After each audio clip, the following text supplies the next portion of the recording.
Kalyan jewellery నుంచి collector office వరకు approved. Okay. ఏం ఇబ్బంది ఏం లేదు అక్కడి వరకు అయితే.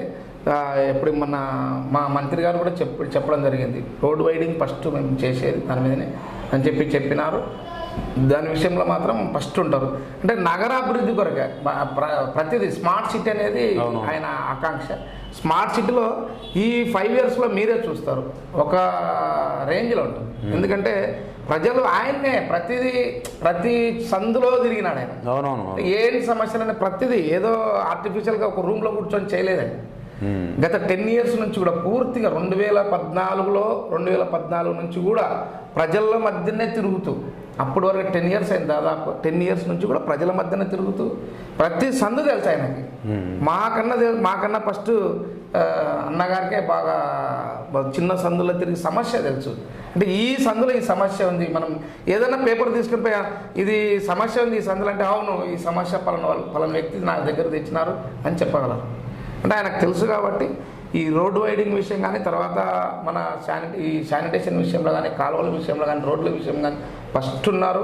ఏ విధంగా ట్రాఫిక్ మళ్లించాలి, ఏ విధంగా ఏ నిర్ణయం తీసుకుంటే సక్సెస్ అవుతాం అనేది ఫస్ట్ ఉన్నారు. దాని గురించి 100% తీసుకొస్తారు. ఓకేనా. మేయర్ గారి విషయానికి వస్తే, మేయర్ గారు ఎంపీ ఎలక్షన్లో పోటీ చేశారు కదా, ఆయన మేయర్గా ఉంటూనే చేశారా లేదంటే రాజీనామా చేశారా మేయర్కి? యాక్చువల్గా అది వచ్చేసి రాజీనామా చేయాలి. రాజీనామా చేయకుండా వాళ్ళ గవర్నమెంట్ ఉంది కాబట్టి రాజీనామా చేయకుండా ఆయనని ఎంపీగా అప్రూవ్ చేయడం, ఎంపీగా కంటెస్ట్ చేసిన తర్వాత అక్కడ వెళ్ళినప్పుడే ఇక్కడ వచ్చేసి ఆయన అక్కడ వెళ్ళిన తర్వాత మామూలుగా సత్యనారాయణ గారికి మేయర్ అని చెప్పి ఆ రోజు జగన్ గారు వచ్చేసి అనౌన్స్ చేసినారు. అనౌన్స్ చేసిన తర్వాత మళ్ళా ఏమైందో ఏమో తెలియదు, మరి ఈయన ఏం ఒత్తిళ్ళు పెట్టినాడో తెలియదు. మరి నేను అక్కడ నాకు పంపిస్తున్నారు, నాకేం ఇష్టం లేదు, ఎంపీగా పోవడం ఇష్టం లేదు, మరి అనుకున్నాడే ఇంకా మళ్ళీ ఇక్కడికే రావాలని చెప్పి ఆయన పోస్ట్ అట్లా అలాగనే పెట్టుకున్నారు. అది సాధ్యమా? గవర్నమెంట్ వాళ్ళది. నువ్వు వైసీపీ గవర్నమెంట్లో నువ్వు ఏదైనా సరే నువ్వు ప్రజలు కాదు, అక్కడ అధికారులు ఎవరు పని చేయలేదు. A to Z వాళ్ళే పనిచేసినారు. అధికారులది ఏం చెల్లలేదు అప్పుడు. ఆ విధంగా వాళ్ళది నువ్వు ఏదైనా చేయగలరు. నువ్వు ఎన్నికల కమిషన్ కానీ ఏది కూడా చెల్లలేదు. పోయినప్పుడు కూడా చేసినాడు, కానీ అక్కడ ప్రజలు బాగా బుద్ధి చెప్పినారు. 1,00,000 మెజార్టీతో తెలుగుదేశం పార్టీ అక్కడ ఎంపీగా గెలవడం జరిగింది. మళ్ళీ యథాస్థితిలో ఆయన స్థానంలో వచ్చి ఆయన మళ్ళీ ఇంకొకటి ఆయన గెలిచినప్పుడు కూడా ఆయనని మేయర్గా ఎన్నుకోబడినప్పుడు కూడా కౌన్సిల్లో తీర్మానం చేయలేదు.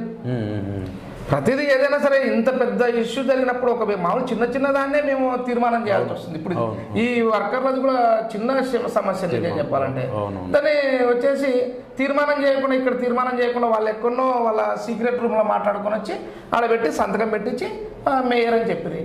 ఆయన అసలు మేయర్ ఒప్పుకోరు, అది ఆ సీక్రెట్ ఒప్పుకోరు. ఇక్కడ వచ్చి చేసినారు, ఫేక్ అది. అసలు నిజం చెప్పాలంటే ఆయన మేయర్గా అనార్హుడు. ఈరోజు కూడా నగరం యొక్క అభివృద్ధి జరగాలంటే మేము ప్రధానంగా చెప్పేది ఏమిటంటే ప్రజెంట్గా ఆయన రాజీనామా చేసిపోతే ప్రశాంతంగా మంత్రి గారు వచ్చేసి ప్రశాంతంగా నగరాభివృద్ధిని చేస్తారు. అంతే తప్ప ఈ రామయ్య ఉన్నన్నాళ్ళు నగరాన్ని అభివృద్ధి జరగనియాడు. తర్వాత ఆయన దంద కొనసాగాలని చూస్తాడు. అక్కడ జరగదు ఇక్కడ జరగదు, ఇదే గొడవలే లాస్ట్ జరిగింది. అంతే తప్ప ఇప్పుడు మీరు కౌన్సిలర్లు మీరు 8 మంది ఉన్నారు కదా, అంటే అప్పటికి అంటే ఎలక్షన్స్ కంటే ముందు వరకే ప్రతిపక్ష పార్టీగా మీరు ఉన్నారు టీడీపీలో. మరి మీరు ఈ పాయింట్ రైజ్ చేయలేకపోయారా? ఏది అంటే ఈ రాజీనామా చేయకుండా మీరు ఎంపీకి ఎట్లా కంటెస్ట్ చేస్తున్నారు అని ఆ రోజు మేము ప్రశ్నించినాం. ఇదంటే లేదు వాళ్ళ గవర్నమెంట్ వాళ్ళది, మేము ఇదే కాదు ప్రతిదీ ఏది కూడా మనం ప్రశ్నించిన దానికి వాళ్ళు వచ్చేసి ఏదానికి అప్రూవ్ చేయలేదు. మేము చెప్పిన దానికి నువ్వేంటి చెప్పేది ఫస్ట్ పక్కకు ఎందుకు?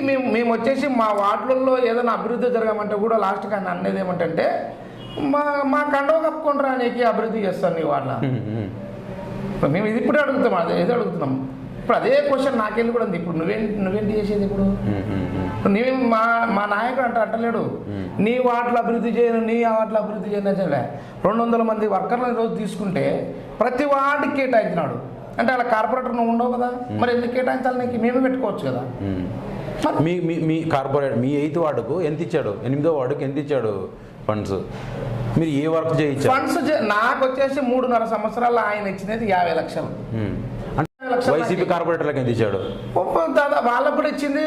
కొన్ని వాటిలో వచ్చేసి 1 2 కోట్ల వరకు వాళ్ళకి ఇచ్చినాడు కొన్ని వాటిలలో. ఆయన వాటిలో దాదాపుగా ప్రతి 17 కౌన్సిల్ జరిగితే 17 కోట్లు, దాదాపు 20 కోట్ల పైన కేటాయించినాడు. మరి అక్కడనే చూసుకోండి. ఎందుకు ఇదే ప్రజెంట్గా ఇప్పుడు వచ్చేసి అవుట్ సోర్సింగ్ వర్కర్లు, తర్వాత వచ్చేసి రెగ్యులర్ వర్కర్స్ ఉన్నారు. ఈ వర్కర్ల విషయంలోనే ఒక్కొక్క డివిజన్కి ఇంతమంది వర్కర్లు ఉంటారు. ఆయన డివిజన్లో 90 మంది ఉంటే నా డివిజన్లో 40 మెంబర్స్ ఉన్నారు. వ్యత్యాసం చూడండి ఒకసారి. మా వార్డులు కాదా, ఆయనదేనా కనపడేది? అంటే ప్రధానంగా ఏంటంటే ఇక్కడ ఆయన ఇంకొకటి, ఈ 180 వర్కర్లో ఆయనలో 4 పని చేస్తున్నారు. ఓకే. 4 ఇప్పుడు ప్రజెంట్గా ఇప్పుడు కూడా ఉన్నారు ఆయన ఇంట్లో డ్రైవర్గా పనిచేస్తున్నారు. మరి ప్రతి ఒక్కరు అధికారుల ఇళ్ళ కూడా వర్కర్. మేము చెప్పేది ఒకటే, వర్కర్లు ఇప్పుడు కూడా షార్టేజ్, ఈ 200 మంది కూడా షార్టేజ్. వీళ్ళని తీసుకొని పోయి ఒకరొకరు అధికారులు DEA వీళ్ళందరూ కలిసి కూడా ఏం చేస్తారంటే ఒక 3-4 ఇంటికాడ పని చేయించుకుంటారు. ఉన్న వాళ్ళకు పని భారం చెప్పండి. ఇప్పుడు అది మనం వర్కర్లను పెట్టుకునేది పని చేయడానికి. అవునవును. మరి అది కాకుండా నువ్వు ఈ విధంగా పనిచేస్తే ఎట్లా? ఏ దానికైనా సరే ప్రతిదీ నగరానికి ప్రధాన పౌరుడైన తర్వాత ప్రతి ఒక్కరికి న్యాయం చేసే విధంగా ఉండాలి. నువ్వు ఒకరికో కన్నులాగా చూస్తే ఎట్లా ఉంటుంది? అట్లా తప్పు కదా. ఇప్పుడు కర్నూలు నగరం డెవలప్మెంట్ ఏ యాంగిల్లో చేయబోతున్నారు? సమస్యలు ఏమున్నాయి? వేటి మీద నేను చెప్పేది ప్రతిదీ అంతకుముందు గతంలో చెప్పింది వాళ్ళకి కూడా మెయిన్ ఏమిటంటే, ప్రధానంగా మీరు ఈ 3 సంవత్సరాలు ఏది చేయలేరు నగరానికి. లైటింగు, వాటరు, తర్వాత వచ్చేసి ఈ మురికి కాలువల మీద అదొక్కటి మాకు చేయండి అని చెప్పినాం మేము కూడా. అంటే సమస్య అదే, నగరంలో వచ్చే సమస్య ఇదే ఫస్ట్ ప్రజలకు వచ్చేది. అంటే కాలువలు ఎప్పుడెప్పుడే క్లీన్ చేయాలి, తర్వాత వాటర్ పుష్కలంగా జనాలకు ఇవ్వాలి, తర్వాత వచ్చేసి ఈ లైటింగ్ అనేది చూసుకోవాలి. దీంతో పాటు నగర అభివృద్ధి, నగరంలో ప్రజలకు ఇప్పుడు వచ్చే సంక్షేమ పథకాలు ఏవైతే ఉన్నాయో ప్రతి సంక్షేమ పథకం కూడా అర్హులైన వాళ్ళకి ప్రతి ఒక్కరికి కూడా ఇచ్చే విధంగా ఫస్ట్ మా మంత్రి గారు ఫస్ట్ ఉంటారు. అదొకటి అది చేస్తాం. దాంట్లో అది కూడా అన్ని కార్యక్రమాలు ప్రతిదీ జరిగే విధంగా. తర్వాత మనం వచ్చేసి మేము పింఛన్లు ఇచ్చాం. మా వాళ్ళే ఏం కాదు, మేము అప్రూవ్ చేసిన వాళ్ళు కాదు. మేమైతే దాంట్లో ఇప్పుడు వరకు టచ్ చేయలేదు. వాళ్ళకంతా అందరికి ఇచ్చినాం, అర్హులైన వాళ్ళకి ప్రతి ఒక్కరికి పింఛన్లు ఇచ్చినాం. ఆ విధంగా ఇప్పుడు రోడ్డు వైండింగ్ ఉంటాం. రోడ్డు వైండింగ్ కానీ అది అభివృద్ధి కార్యక్రమమే. అది చేసినామంటే కూడా చాలా నగరం అభివృద్ధి చెందినట్టునే కదా. ఎప్పుడైతే నువ్వు రోడ్డు వైండింగ్ జరుగుతుందో అప్పుడు ఏమవుతుందంటే పక్కన ఉన్న షాపులన్నీ డెవలప్ అవుతాయి. తర్వాత ఒక షాప్ మెయిన్ రోడ్డుకు ఉంటే పక్కన ముందర లోపల ప్లేస్ కూడా కొంచెం రోడ్డు వెడల్పోయినప్పుడు అక్కడంతా అభివృద్ధి జరుగుతుంది, రెంట్లు పెరుగుతాయి, వాళ్ళు అంతా బాగుంటారు కదా. అదొకటి అభివృద్ధి. తర్వాత వచ్చేసి ఈ రోడ్లు వేయడం కానీ, కాలువలు వేయడం కానీ ఇది కూడా చేయడానికి ముందున్నారు ఫస్ట్. ప్రతి కార్యక్రమం ఏదైనా సరే నగర ప్రజలకి ఏది అవసరం ఉందో ప్రతిదానికి చేయడానికి 24/7 మా మంత్రి గారు ఫస్ట్ ఉంటారు. మీరే చూస్తారు, ఈ 5 సంవత్సరాల్లో ఆంధ్రప్రదేశ్లో ఉన్న కాన్స్టిట్యున్సీల్లో అత్యధికంగా అభివృద్ధి చెంది ప్రజలు సంతృప్తి చెందే విధంగా చేసే వ్యక్తి ఎవరున్నారంటే మా టీజీ భరత్ గారు. ఇప్పుడు చంద్రబాబు నాయుడు అంటే టీడీపీతో మీకు మంచి అనుబంధం ఉంది. ఎప్పటి నుంచి మీరు టీడీపీలో కొనసాగుతున్నారు? మీ మొదటి సభ్యత్వం ఎప్పుడు స్టార్ట్ అయింది? నేను ఎప్పుడు వచ్చేసి నాకు మత్తుకొచ్చి నాకు ఓటు వచ్చినప్పటి నుంచి కూడా నేను వచ్చేసి తెలుగుదేశం పార్టీ, అంటే సభ్యత్వం తీసుకున్నప్పుడు ఎప్పుడు కూడా నేను తెలుగుదేశం పార్టీ. నా జీవితంలో ఎప్పుడు కూడా వేరే కండ వేసుకోవడం కానీ, వేరే పార్టీని సపోర్ట్ చేయడం కానీ నేను ఎప్పుడు కూడా చేయను. మీ పార్టీ అధికారంలోకి వచ్చింది కదా? నేను వచ్చింది 2014లో మా టీజీ వెంకటేష్ గారు కంటెస్ట్ చేసినప్పుడు అప్పుడు నేను ఎంటర్ అవ్వడం జరిగింది. అప్పటి నుంచి కూడా ఇప్పటి వరకు కూడా తెలుగుదేశం పార్టీ. మా భరత్ అన్నమ్మడే ఉన్నాను, ఆయన్నే మాకు నాయకుడు, ఆయన అడుగుజాడల్లో మేము నడుస్తున్నాం. ఇప్పుడు తెలుగుదేశం వచ్చింది కదా అధికారంలోకి, మంచి ఒక నామినేటెడ్ పదవి కురవ పరమేశ్వర్ ఆశిస్తున్నారా? అంటే నేను ఏది ఆశించలేదండి.